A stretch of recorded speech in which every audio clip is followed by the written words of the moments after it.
माघ मास महात्म्य अध्याय 22।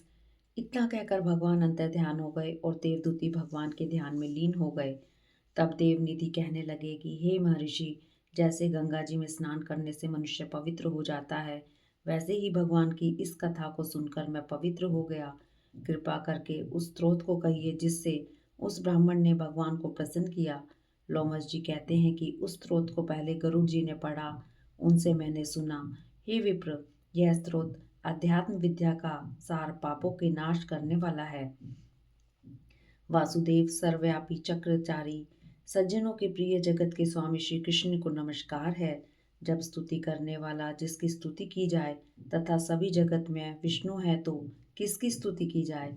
जिस भगवान के श्वास वेद हैं और कौन सी स्तुति उनकी प्रसन्नता के लिए की जा सकती है जिसको वेद नहीं जान सकते, न वाणी मन जान सकता है, उसकी स्तुति में अज्ञानी क्या कर सकता है। सारा चर अचर संसार जिसकी माया से चक्र की तरह घूम रहा है, इसी से हे प्रभु आप चक्रपाणी कहलाते हो। ब्रह्मा विष्णु आप ही हो। सारे संसार को उत्पन्न करने वाले ब्रह्मा को भी आप उत्पन्न करने वाले हो।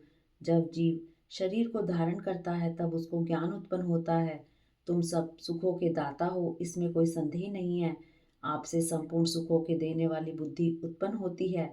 आप ही पांच कर्म इंद्रियां, पंच महाभूत तथा मन के विविध भाव हो। ब्रह्मा विष्णु रुद्र की कल्पना से आप संसार की कल्पना इस प्रकार करते हो जैसे पिता पुत्री की। कवियों में जो रूप शोभा देता है उन निर्गुण विष्णु भगवान को नमस्कार करता हूँ। जिसमें ज्ञान रखने से श्रुतियों में कहे हुए कर्मों को लोग करते हैं, उस पवित्र ब्रह्म को मैं नमस्कार करता हूँ। मैं उस सतरूप हरि को, जिसको योगी लोग सब प्राणियों में आत्म रूप में देखते हैं, उपासना करते हैं, जिसको अद्वैत कहते हैं और गाते हुए हैं और यज्ञ करते हैं, उस माधव भगवान को मैं नमस्कार करता हूँ। मनुष्य को माया तथा मोह में पैदा हुए विचित्र आभास अहंकार तथा ममता को जानकर खो देते हैं, उन भगवान को मैं नमस्कार करता हूँ। संसार में मनुष्यों के मोह रूपी वायु से सदा भभकने वाली ज्वाला आपके चरण कमल की छाया पहुँचने से नहीं जलाती, जिसके स्मरण मात्र से मोह अज्ञान रोग दुख दूर हो जाते हैं, उस अनंत रूप को मैं नमस्कार करता हूँ। जिसके मिल जाने पर और किसी दूसरे की इच्छा नहीं रहती, जिसको जानकर अद्वैतवादी आत्मा को समान देखते हैं। यदि विष्णु शब्द का अर्थ और उसके विषय का ज्ञान एक ही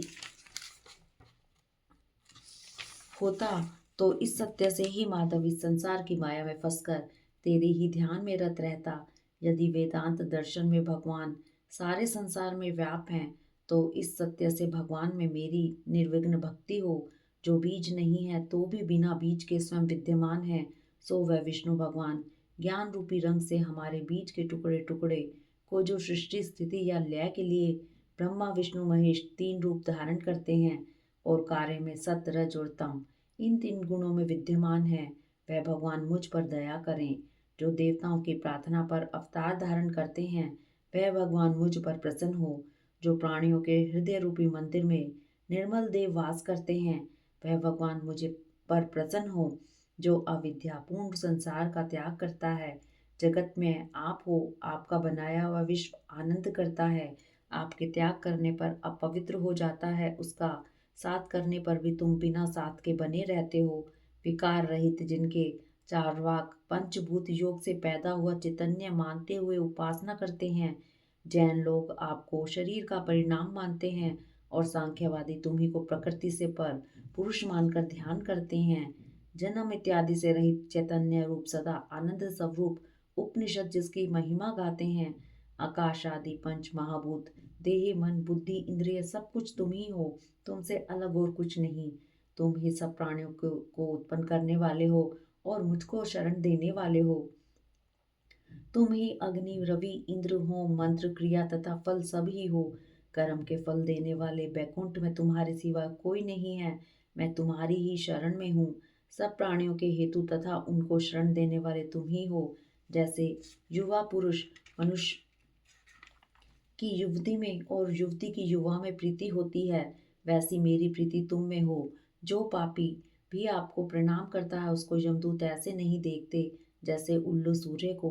प्रत्येक पाप मनुष्य को उस समय तक ही सुख देते हैं जब तक वह आपके चरण कमलों का सहारा नहीं लेता, जिसको गुण, जाति तथा धर्म के स्पर्श नहीं कर सकते तथा गतियां भी स्पर्श नहीं करती, जो इंद्रियों के वशीभूत नहीं हैं, जिनको बड़े बड़े मुनि लोग साक्षात नहीं कर सकते, उन भगवान को मैं नमस्कार करता हूँ। जितने ज्ञान रूपी सुंदर गुण हैं, जिन्होंने सुख स्वरूप मोक्ष रूपी लक्ष्मी का आलिंगन किया, जिन्होंने आत्म स्वरूप सुख भोगा है और जिन्होंने ध्यान रूप से मृत्यु को वश में कर लिया है, ऐसे मुनियों से सेवित भगवान को नमस्कार है। जो जन्म आदि से अलग हैं, जिनको काम क्रोध आदि दोष दुख नहीं देते, उन वासुदेव भगवान को मैं नमस्कार करता हूँ। जिनके ज्ञान की गति से अविद्या रूपी मल शुद्ध हो जाता है, जिनके ज्ञान रूपी शस्त्र से संसार रूपी शत्रु का नाश हो जाता है, उन दुखों के नाश करने वाले को मैं नमस्कार करता हूँ। जिस प्रकार भगवान सब स्थावर जंगम संसार को उत्पन्न करते हैं, इसी सत्य से भगवान मुझको दर्शन दें। इस प्रकार उसकी सच्ची भक्ति देकर भगवान ने प्रसन्न होकर उस ब्राह्मण को दर्शन दिए और उस ब्राह्मण की स्तुति से प्रसन्न होकर तथा उसको वरदान देकर भगवान अंतर्ध्यान हो गए और वह ब्राह्मण कृतकृत्य होकर भगवान में लीन हो गया और शिष्यों के साथ स्त्रोत पढ़ता हुआ तपोवन में रहने लगा। जो कोई स्त्रोत को पढ़ता है अथवा सुनता है, उसकी बुद्धि पाप में नहीं लगती और न ही बुरा फल देखता है। इसके कीर्तन से मनुष्य की बुद्धि, मन तथा इंद्रियां स्वस्थ होती हैं। जो भक्ति पूर्वक इसके अर्थ को विचार कर इसका जप करता है, वह वैष्णव पद को प्राप्त होता है। इसके सदैव पढ़ने से मन वांछित कार्य सिद्ध हो जाते हैं। मनुष्य सुपुत्र पाता है तथा धन, पराक्रम और चिरायु प्राप्त करता है। इसके पाठ से बुद्धि, धन, यश, कीर्ति, ज्ञान तथा धर्म बढ़ते हैं। दुष्ट ग्रहों की शांति होती है। यह व्याधियों व अनिष्टों को दूर करता है, दुर्गति से तारता है। इसके पढ़ने से सिंह, व्याघ्र, चोर, भूत, देव, पिशाच और राक्षस का भय नहीं रहता। जो भगवान का पूजन करके इस स्त्रोत को पढ़ता है, वह पापों से ऐसे ही अलग रहता है जैसे जल पंख से कमल। जो गति गंगा आदि के स्नान से मिलती है, जो इस स्त्रोत को 1 काल, 2 काल या 3 काल पढ़ता है, वह अक्षय फल प्राप्त करता है। जो मनुष्य प्रातःकाल इस स्त्रोत का पाठ करता है, वह इस लोक और परलोक में अक्षय सुख पाता है। वेदधूति का बनाया हुआ यह स्त्रोत भगवान को अत्यंत प्रिय है और भगवान के दर्शन कराने वाला है। योग सागर नाम का यह स्त्रोत परम पवित्र है। जो कोई भक्ति पूर्वक इसको पढ़ता है, वह विष्णु लोक को जाता है। अब पिशाच के मोक्ष की कथा कहते हैं। हरि ओम तत्सत।